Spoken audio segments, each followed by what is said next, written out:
Bien, bonjour à tous. Je me présente, je m'appelle Philippe Mérès, je suis directeur du pôle Innovation et Nouvelles Technologies à l'Entente Valable, qui est un établissement public qui a été créé en 1963 autour de la mutualisation des actions, initialement autour du feu de forêt et maintenant autour des risques naturels au profit des acteurs de sécurité civile.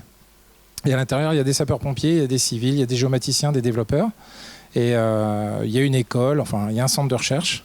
Et on travaille avec tous les SDIS, les conseils départementaux, conseils régionaux et les préfectures de tous les départements de l'aire méditerranéenne et maintenant sur à peu près 70 départements en France. Ce que je vais vous présenter, j'espère que vous avez encore un peu de jus pour me supporter en cette fin de semaine. Donc je vais essayer d'être actif et intéressant. C'est un projet qu'on est en train de monter au profit du ministère de la Transition écologique. Alors vous allez me dire, qu'est-ce que fait la transition écologique avec des sapeurs-pompiers?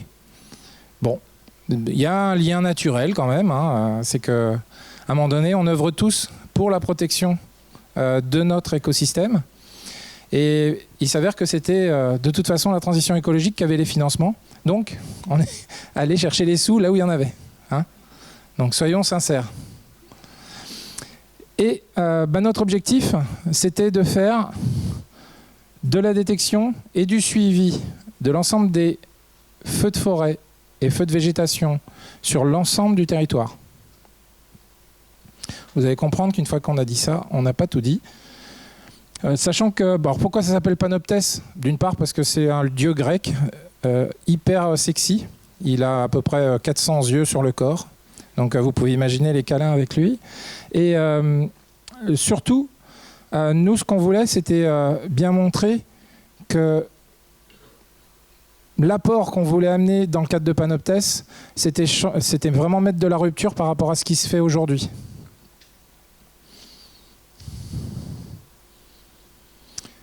Du coup, on est parti d'un état des lieux et tout ça s'est organisé autour d'un rapport qui devrait sortir incessamment sous peu, dès que les trois ministères, hein, le MASA, le ministère de l'Intérieur et le ministère de la Transition écologique se seront mis d'accord. Bon, vu l'actualité, je ne suis pas sûr que ce soit une priorité. Hein. Donc peut-être après le 7 juillet, ça sera relancé. Mais bon, c'est comme ça. Toujours est-il, c'est qu'aujourd'hui, notre territoire sensible aux feux de forêt, il s'étend de plus en plus. C'est-à-dire que nous aussi, on est dans le sud de la France, on a l'habitude. Mais franchement, le Jura, il y a encore quelques temps, il nous disait l'année dernière, on a brûlé 200 hectares à un endroit où tout le monde nous disait ça ne brûlerait jamais. Bon, quand on fait ce constat-là et qu'on a encore des gens qui nous disent chez nous, c'est pas possible que ça brûle. Et que d'un seul coup, ils ont des feux, chez eux, c'est une rupture psychologique juste gigantesque. Alors ça semble rien, mais en tout cas, aujourd'hui, sur l'ensemble du territoire, on n'a aucun outil de détection. Quand je parle de détection, on va dire de détection automatisée, fiable. Et on n'a aucun outil de suivi.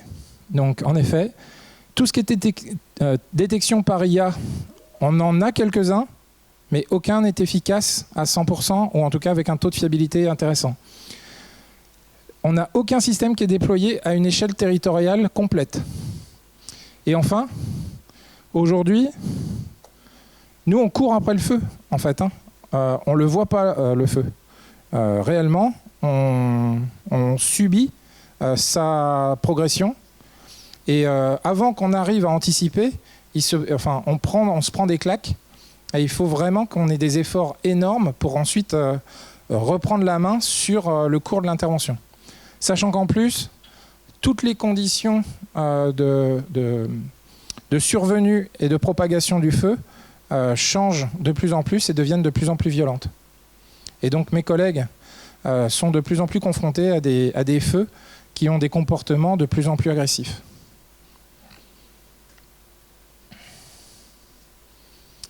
Alors l'objectif, il était sous contrainte. Vous allez voir qu'on va parler d'IA, mais moi je ne serai peut-être pas très technique, parce qu'on va aller plutôt sur les objectifs et aussi sur tout ce qu'on nous a proposé, et pas les mensonges, mais en tout cas ce qu'on ne nous dit pas.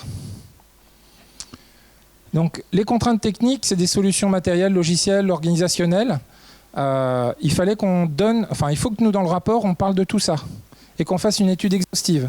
Alors vous me dites étude exhaustive sur ce sujet-là.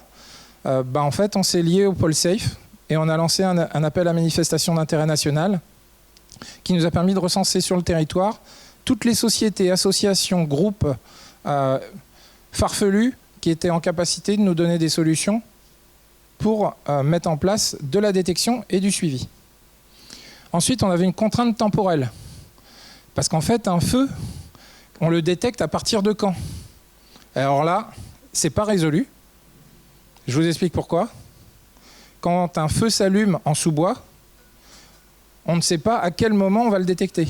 Potentiellement, on peut le détecter après 20 minutes, parce qu'il va végéter un petit moment, et seulement à partir d'un certain moment, il va déclencher des capteurs. Mais en fait, le feu a été allumé il y a 20 minutes. Donc ce qu'on a déterminé, c'est qu'il fallait qu'on soit en capacité de le détecter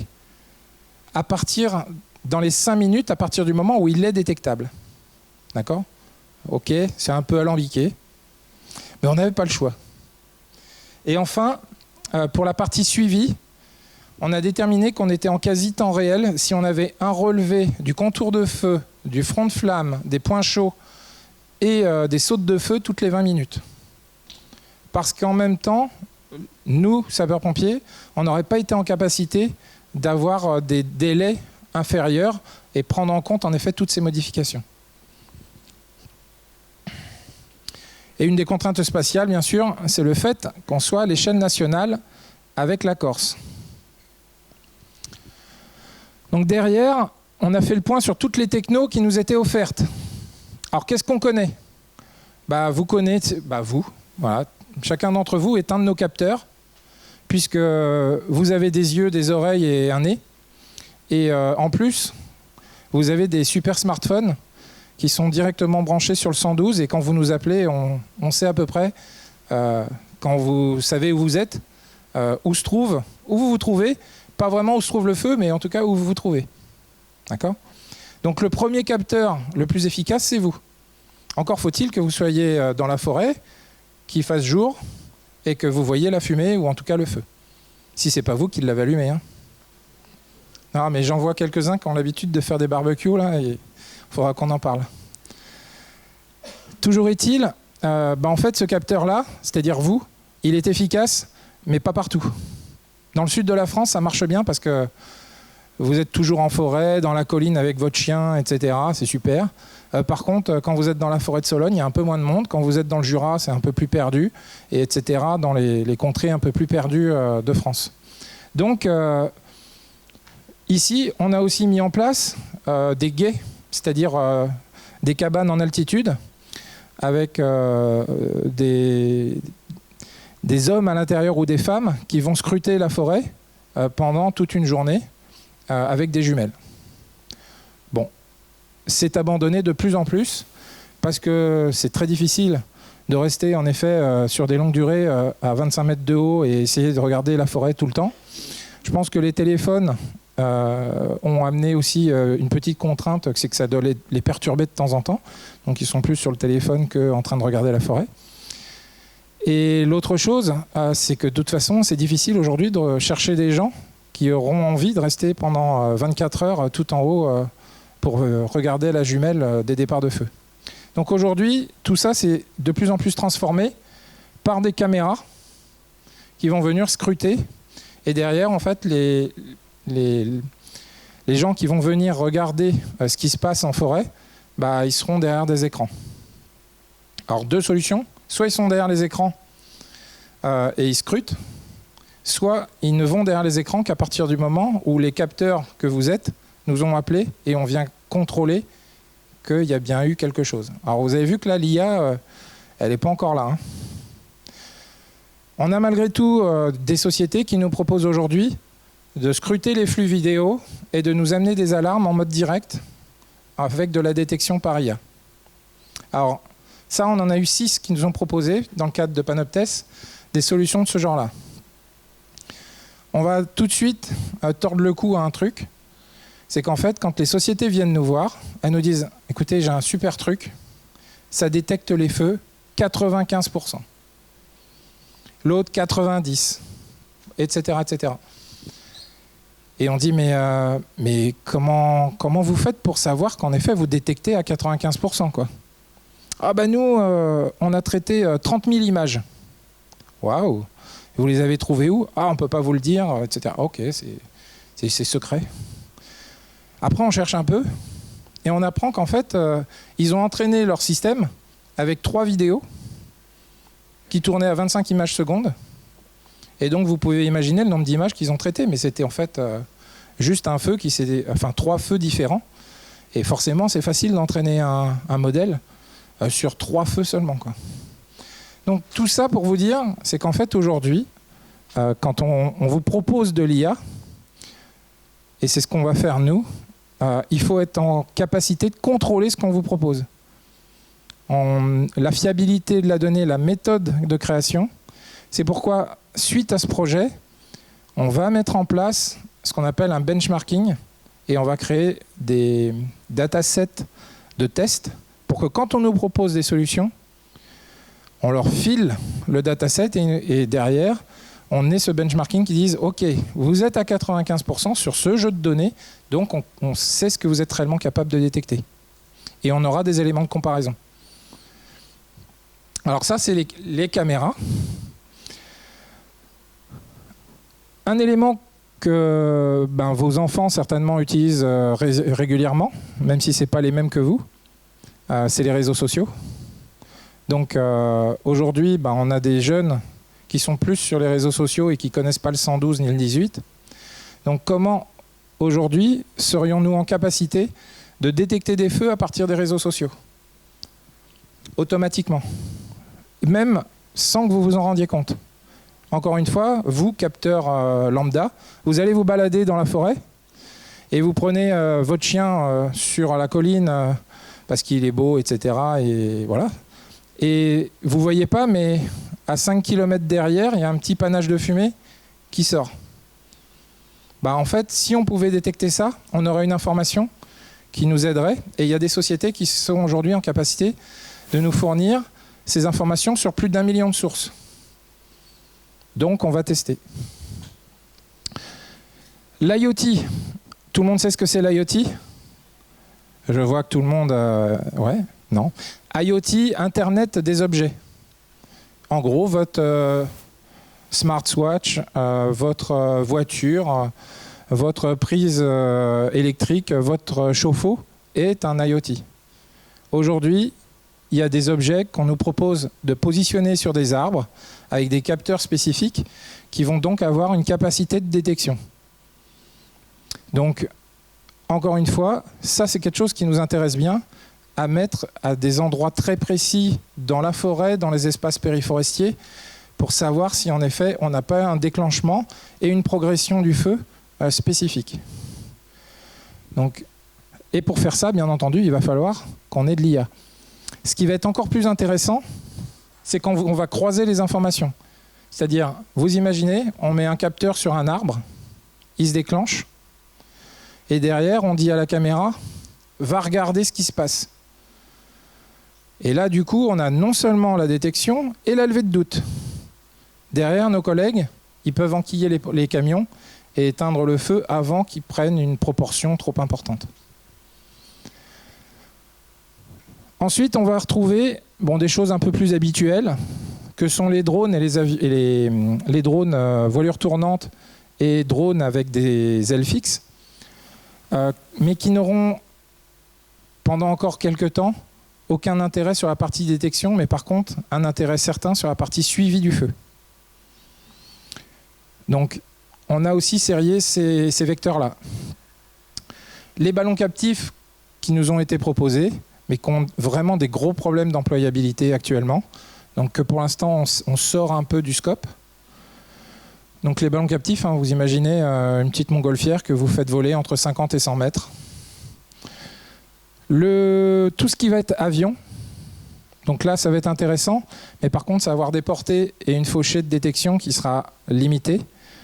Malgré tout, on voit aujourd'hui arriver des sociétés qui peuvent nous proposer, qui nous font des offres de services qui n'ont plus rien à voir avec ce qu'on avait il y a 10 ans et qui existent encore aujourd'hui. Donc on va maintenant avoir en effet des offres qui seront beaucoup plus intéressantes, avec des avions certes moins performants, mais comme ce n'est pas des avions qu'on mettra obligatoirement dans le sud, mais dans des départements qui sont moins soumis notamment au vent, ben, on aura un intérêt à les avoir. Parce que c'est sûr qu'un avion qui ne résiste pas à 70 km/h de vent, quand il est dans la vallée du Rhône, il risque d'avoir des soucis. Ensuite, 3 axes bon, là, qui sont plus ou moins d'avenir. Tout ce qui sera système stratosphérique. Alors vous allez me dire, ça va, les pompiers sont quand même, enfin ils sont un peu perchés. Mais aujourd'hui, on a quand même la possibilité d'accéder à des technos qui sont développés par les grands groupes. Il y en a 2 notamment. Vous avez le projet Zephyr d'Airbus et vous avez le projet Stratobus de Thales. Le jour où ils auront parce que c'est des objets qui volent actuellement, le jour où on aura les autorisations de vol au-dessus du territoire, on sera en capacité de surveiller des régions entières pendant plusieurs semaines. Donc imaginez en effet que dans le sud, on ait ces systèmes-là qui tournent, on change la donne totalement sur la partie détection et suivi. Et on sera sur certainement des efforts financiers qui seront inférieurs à la StratMax, qui est le satellite géostationnaire. Et en plus, il y aura une employabilité qu'on pourra déplacer un peu partout sur le territoire. Donc là, il y a un vrai enjeu de prospective sur l'usage de ces nouveaux vecteurs. Les constellations de nanosatellites, bon, bah, vous avez eu Jiao qui est passé, qui vous a parlé en effet de l'utilisation des nouveaux systèmes du New Space. Il y a le Old Space aussi qui fournit des trucs quand même, hein, qu'il ne faut pas oublier. Mais tout ce qui sera constellation, en fait, on est confronté au taux de renouvellement de la donnée. Si on veut faire de la détection, vous avez compris, dans les 5 minutes, à partir du moment où la fumée est détectable, bah, le problème, c'est qu'il faut avoir 60-70 satellites qui soient disponibles. Et 60 à 70 satellites qui soient disponibles et qui vont scanner l'ensemble du territoire, bah, c'est assez compliqué. Donc, on pense que l'avenir pour la détection n'est pas sur la constellation. Par contre, pour le suivi, c'est totalement adapté. Encore faut-il qu'à partir du moment où nos autres capteurs auront fait une détection, ils soient capables, derrière, de donner l'information à un système dit de tasking, c'est-à-dire qu'il va donner une tâche au satellite et qui va lui dire « Bon, maintenant, toi, toutes les 20 minutes, il faut que tu me donnes une information sur cette zone-là. Et que tu me suives le feu et que tu fournisses à telle personne le contour de feu, le fond de flamme, etc. etc. » Donc avec un système d'IA et de reconnaissance des contours de feu, des fonds de flamme, etc. Donc vous voyez que c'est ambitieux, c'est déjà fait, la techno existe, maintenant il faut la mettre en œuvre et la coordonner.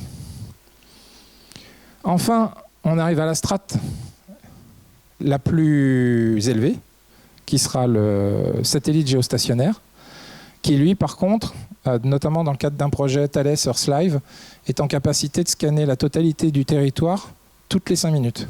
Et donc d'avoir un relevé de tout ce qui se passe sur le territoire en 5 minutes.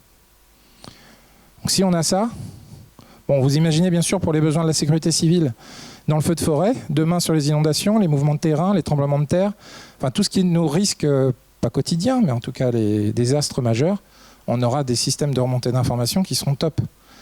Mais vous pouvez aussi imaginer que si on est capable de faire ça, on pourra le faire pour le conseil régional sur la détection des zones de stockage de produits quelconques, sur le suivi de la forêt. Enfin, là, je vois l'IGN sur la baie des forêts.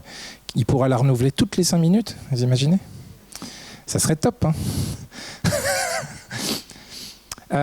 Bon, voilà. Ça, c'est ce qu'on a identifié comme tous les potentiels.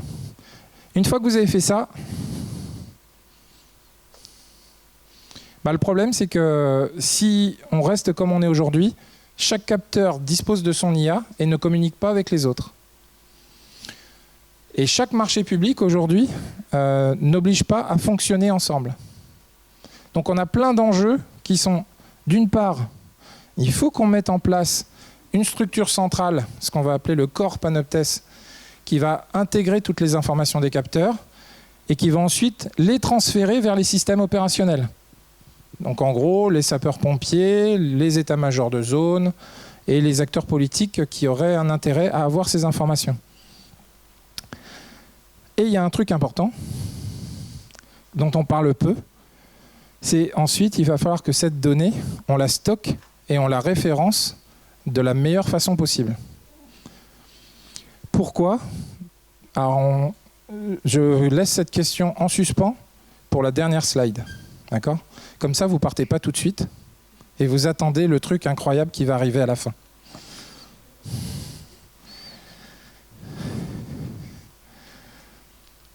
Là, c'est pour donner un petit aspect. Alors, c'est pas du tout à l'échelle, hein, s'il y a des géomates ici. D'accord? Mais bon, c'était histoire de faire un truc un peu... pour mettre un peu un niveau d'échelle. Hein. Bien sûr, l'objectif, on passerait de 6% à 100% de la couverture des territoires. On systématiserait la détection. Et surtout, l'objectif, c'est de diminuer la notion de levée de doute. C'est-à-dire que chaque détection soit une détection réelle qui entraîne un engagement direct, avec une précision sur la localisation. Pour vous faire un petit état de ce qu'on a eu en retour, vous voyez qu'en fait, on a eu 135 structures qui ont répondu à l'appel d'offres, enfin à la manifestation d'intérêt. Vous avez un peu ici la répartition des différents. On a eu aussi des étrangers qu'on a écartés puisque c'était un appel national. Donc on veut aussi valoriser les structures nationales. À la fin, quand on a retiré les farfelus, ceux qui se sont trompés d'appel, etc., il en reste 71. Alors vous avez vu qu'on n'est pas non plus trop exigeant. On a même accepté que les Parisiens participent. Hein. Même les Bretons. Bon, par contre, ils n'étaient pas nombreux. C'était un jour de soleil. Et ces 71, du coup, maintenant, sont inclus directement dans un catalogue de solutions qui est maintenant édité et disponible sur ce code QR que vous pouvez télécharger directement et qui est fourni par le PolSafe. Donc, ce qu'on a surtout essayé, c'est que les gens qui nous proposaient des solutions, c'est qu'ils n'y réfléchissent pas tout seuls, mais qu'ils y réfléchissent en consortium. C'est pour ça que vous voyez bien sûr des gens tout seuls, mais vous voyez surtout, par exemple, le projet Canopé. Vous avez Airbus, HDRN, Midgard, OneWeb, SCC et 12. Enfin 22 plutôt. Ouais, c'est ça, 2X et 2 bars, ça doit être 22. Si vous prenez par exemple le projet Sylvance, c'est Orange, Orbital Solutions Monaco, Acri-ST et Diginov. Alors on voit que systématiquement, il y a des gens de l'informatique, il y a des gens du spatial, il y a des gens sur les capteurs qui se sont rassemblés. Mais il y a des gros, hein. Il y a aussi des petits. Par exemple, un truc intéressant qu'on a vu ressortir, c'est la société Pironir. Alors j'ai dit société? Non. L'association Pironir. Donc c'est des jeunes, bien dans leur tête, qui ont décidé de mettre à profit de la société leurs connaissances et qui du coup développent des systèmes low cost dans le cadre associatif et le fournissent ensuite à qui on veut. Donc aujourd'hui, ils sont en test dans le 0.6 et dans le 0.5. Qu'est-ce qui va se passer dans la mise en œuvre? Alors tout ça, ça entraîne quoi? Bon, déjà, il faudrait que le rapport sorte, mais on ne va pas attendre qu'un rapport sorte pour commencer à travailler.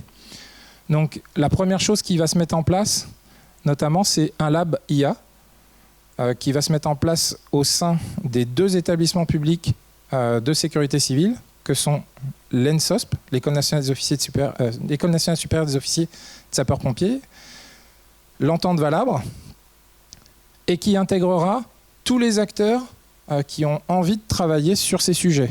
Alors ça ne portera pas que sur Panoptes, ça va porter sur tous les projets d'IA en sécurité civile.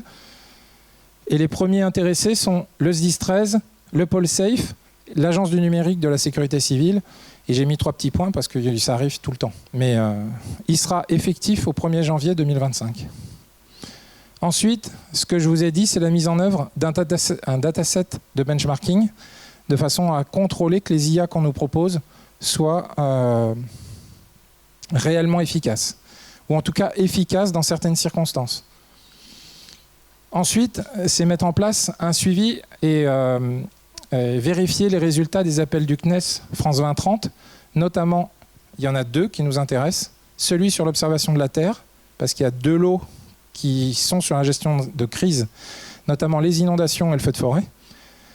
Donc nous, ce qu'on veut, c'est que les récipiendaires des lots, derrière, on soit en capacité de les suivre pour savoir si les produits qu'ils vont fournir aux SDIS soient efficaces. Et s'ils sont efficaces, qu'ils s'intègrent aussi dans les process de décision et dans nos systèmes opérationnels. Si c'est encore pour avoir une plateforme X, et en fait, on est en train d'en crever, quoi.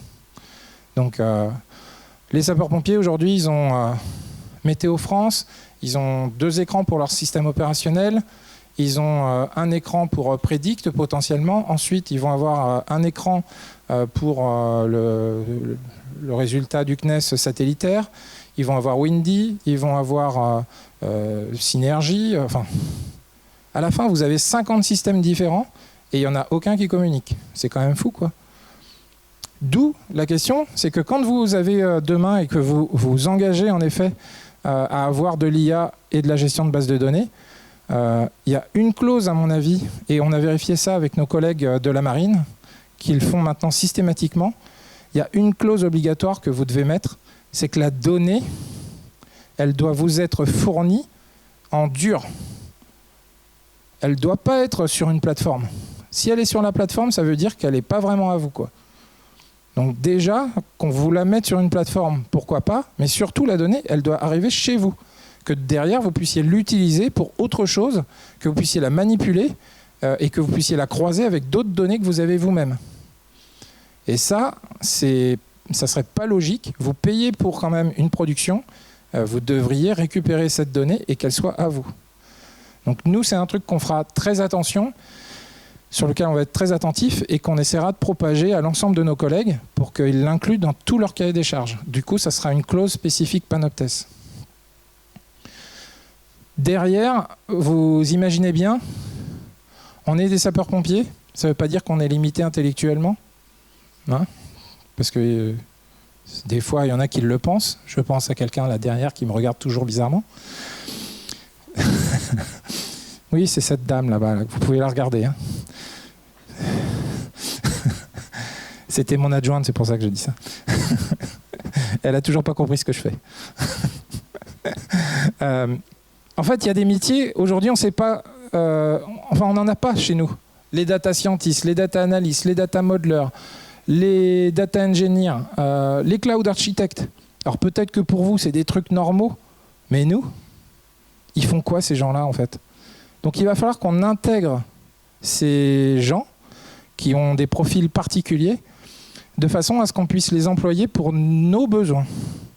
Ça veut dire aussi que de temps en temps, on nous vend des systèmes, on nous vend de l'intelligence artificielle qu'on pourrait produire nous-mêmes. Parce qu'en fait, la majorité des boîtes n'inventent rien. Elles utilisent des systèmes sur étagère, elles construisent ensuite, elles alimentent avec des données qu'on leur fournit et elles nous revendent un service à prix d'or. Donc peut-être, et ça c'est le cas du LabIA, c'est qu'on étudiera ce qu'on est en capacité de faire nous-mêmes et ce qu'on ne peut pas faire nous-mêmes. Parce qu'il y a trop de technicité et parce que derrière, le data scientist, il va nous coter 80K, le data modeler autant, et que finalement, il vaut mieux payer 40K à une société que les 120K de salaire. Bon, ça sera une politique à voir. Le jour où je serai capable de payer un data scientist 80K, je vous le dirai aussi. Ensuite, on a un besoin au niveau national, c'est d'harmonisation des bases de données. Je ne sais pas vous, mais en tout cas, nous, services départementaux d'incendie et de secours, imaginez, c'est 100 châteaux forts, pardon. Et dans ces 100 châteaux forts, il y a 100 systèmes différents. Donc, et aucun n'est compatible avec l'autre.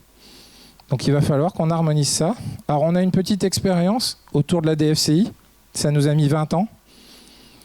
C'est un délai normal, hein. Mais ça marche, et ça marche plutôt bien.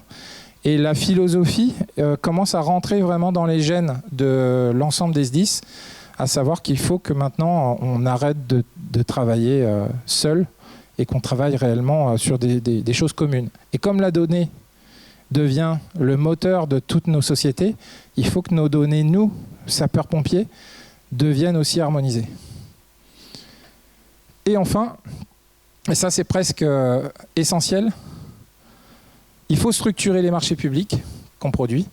Alors, ça c'est vrai pour les SDIS, mais je pense que dans vos institutions, ça devra être pareil. Et il faut qu'on soit super attentif à qui appartient la donnée et où elle est stockée, c'est-à-dire qu'elle ne soit pas stockée chez l'industriel, mais chez soi, ou chez Christine, ou chez OpenIG, ou à l'IGN, si vraiment vous ne savez pas où la mettre. J'ai dit ça pour Rudy, parce que tout à l'heure, il avait une valise et il lui en fallait une autre.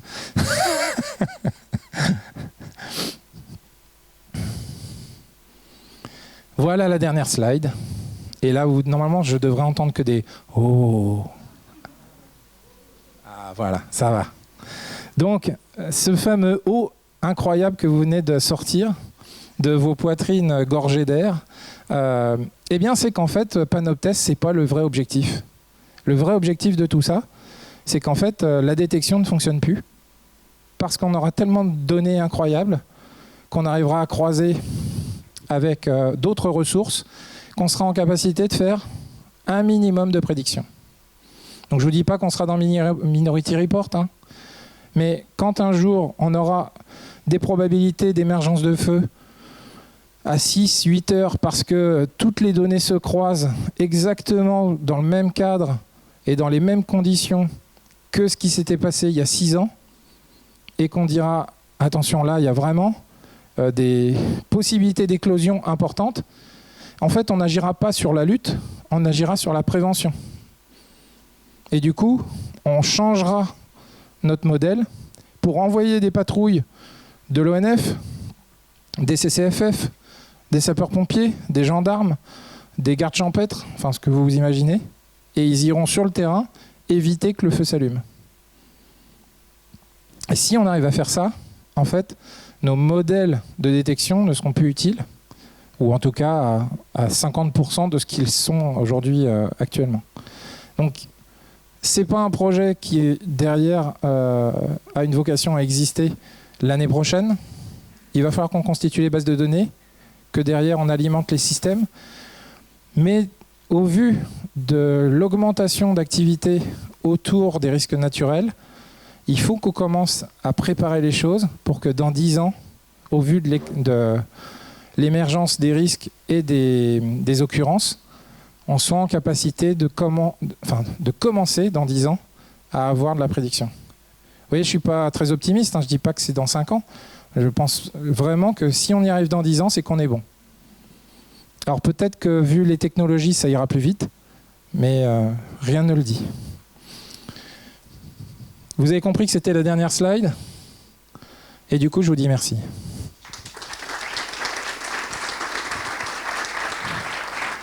J'étais dans les temps ? Ah. C'est vrai, à peine plus. Ah bah ça, c'est rare. Il y a une question. Si vous avez des questions, allez-y. C'est que j'ai été super clair, encore une fois, merci. Ah.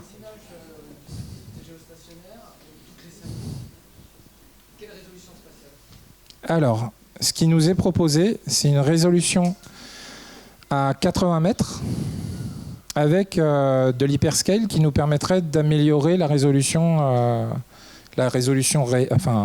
après traitement, qui passerait à 40 à 20 mètres. Alors vous allez me dire, ouais, mais avec ça, on ne voit pas le départ du feu réel. Mais enfin, une fumée prend généralement plus qu'un pixel. Et comme c'est une détection, même sur un seul pixel, avec un gradient, je ne sais plus combien de niveaux de gradient, je crois que c'est une centaine, on est en capacité quand même d'avoir des détections sur 40 mètres carrés ou enfin de 40 mètres carrés à 100 mètres carrés. Donc ça devient intéressant sur la totalité du territoire.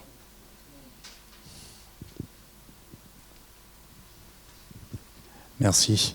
Moi, j'ai deux questions. La première, c'est vous avez indiqué 21 lauréats pour Panoptes. 21 groupes. Alors, 21 groupes. Ouais, voilà. Ma question, c'était sur quelle est la suite et sur quoi ils travaillent actuellement, première question. Et la deuxième, c'est sur votre dernière slide, justement, sur l'aspect prédictif. Je crois que ce matin, il y a un chiffre, où, je ne sais pas si c'est vous qui l'avez donné, comme quoi 90% des incendies étaient d'origine humaine. Du coup, dans quelle mesure une prédiction, je veux dire, ça veut dire qu'il faut prendre en compte des données d'individus et ça pose un certain nombre de questions sur d'ordre politique. S'il y a des... Voilà. Bon, en tout cas, je pose la question. Alors, la première question, c'était les groupes. Donc, en effet, on a eu un certain nombre de consortiums qui se sont positionnés. Ces consortiums continuent d'affiner leur offre et surtout, ils se recomposent actuellement. C'est-à-dire que voilà, pour l'offre et pour l'appel à la manifestation d'intérêt, ils s'étaient mis ensemble. Mais comme du coup, l'ensemble du catalogue maintenant est diffusé, ils sont en train de recomposer les groupes en allant chercher le meilleur individuellement et donc de devenir une espèce de... Enfin, chacun essaye de devenir le champion du système. Et forcément, ils avancent de leur côté parce que tout ce que je vous montre, ça n'a pas un intérêt qu'à l'échelle française. Ça a surtout un intérêt à l'échelle mondiale. Puisque à partir du moment où vous mettez du satellite, même géospatial, géostationnaire, vous couvrez la totalité de l'Europe. Et si vous êtes avec des défilants, vous avez une couverture globale. Donc oui, tous les acteurs aujourd'hui sont en train de chercher à se mettre ensemble et à avoir des offres cohérentes. Et sur la partie purement spatiale, il y a au niveau international 2 solutions qui sont en train d'émerger. Une solution qui s'appelle FireGuard, qui est proposée par le Canada, mais qui va être surtout sur le suivi des fumées et sur l'impact qu'ils auraient auprès des populations, puisqu'ils ont eu des gros impacts, eux. Et il y a une solution qui s'appelle FireSat, qui est montée par un groupe associatif qui a eu une montée de fonds de 25 millions d'euros, enfin 25 millions de dollars, et qui envisage de lancer des satellites pour 200 millions, et qui veut avoir une couverture globale sur... mais bon, je ne sais pas ce que ça donnera à la fin, comme c'est associatif, c'est pas toujours très très clair. Enfin, sur la partie prédiction, soyons clairs, il y a des choses en effet auxquelles on n'aura pas accès. Je ne saurais pas où vous êtes individuellement avec votre téléphone et je ne veux pas le savoir. Par contre, on a aujourd'hui accès par le biais d'Orange, par le biais de tous les fournisseurs d'accès mobile, de comment vous borner sur les relais. D'accord ? À partir de ces données-là, à partir des données, par exemple, de l'autoroute, à partir d'ensemble d'informations qui sont collectées, on sait quelle est l'activité humaine autour des massifs. Si derrière, je mets de l'IoT, donc des capteurs qui me disent il y a combien de personnes qui rentrent dans le massif. Si après, je mets d'autres systèmes de capteurs, je vais avoir des informations sur l'activité humaine, mais pas individuelle. Et je m'en fous, en fait. Et puis après, j'ai aussi des manifestations qui vont avoir lieu. J'ai des activités saisonnières. Donc je sais qu'il y a du rythme, de la saisonnalité, il y a des actions particulières. Et quand je suis en capacité de les stocker et de les croiser avec des données historiques, les scientifiques nous disent qu'on serait en capacité derrière de monter des modèles qui pourraient être reproductibles. Et bon, c'est pour ça que derrière, il va falloir croiser beaucoup de données et organiser toutes ces informations, notamment les données téléphoniques. Ce n'est pas des données aujourd'hui qui sont d'une fiabilité incroyable. Donc, bon, faudra... C'est pour ça que je dis qu'il faut du temps. Et puis peut-être que demain, de toute façon, vous aurez accepté d'être géolocalisé directement avec votre smartphone, sans le vouloir. Ou alors on se connectera à votre Tesla et on saura tout quoi. On vous verra même de toute façon. Voilà. Merci beaucoup. Merci à vous.